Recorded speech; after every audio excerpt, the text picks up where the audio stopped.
नहमदुहु व नुसल्ली अला रसूलिहिल करीम अम्मा बाद।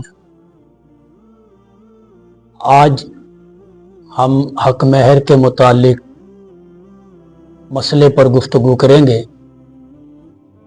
सबसे पहली बात तो ये समझ लें कि हक महर का ताल्लुक निकाह के साथ है, तलाक के साथ नहीं है। आम तौर पर हक महर के मुतालिक लोग समझते हैं कि हमने कौन सा तलाक देनी है, लाखों में लिखवा देते हैं, इससे ज़्यादा भी लिखवा देते हैं। हक महर जो लिखवा दिया जाएगा उसका अदा करना फ़र्ज़ है, ज़रूरी है। अगर खामिन ज़िंदगी में अदा न कर सका तो गुनाहगार है, वो उसका हक था बीवी का जो उसने अदा नहीं किया।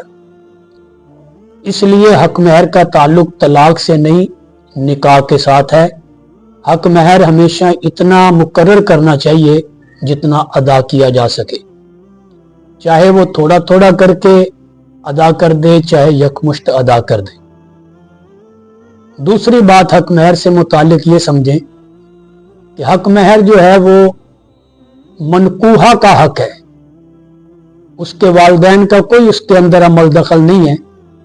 आम तौर पर वालिदैन क्या देते हैं, हमने जी बच्ची अल्लाह की रजा के लिए दी है, हमने माफ कर दिया है।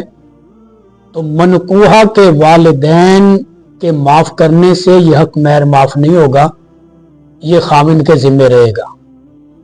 तो इसलिए जब तक वो खुद अपनी खुशी से माफ ना करे तो हक महर माफ नहीं होगा।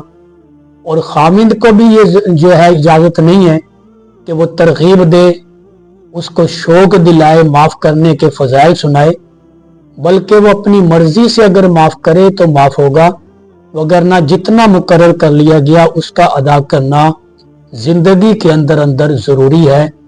और मुकर्रर करते वक्त शरीयत ने इस बात का लिहाज रखा है कि महर मिसली मुकर्रर किया जाए।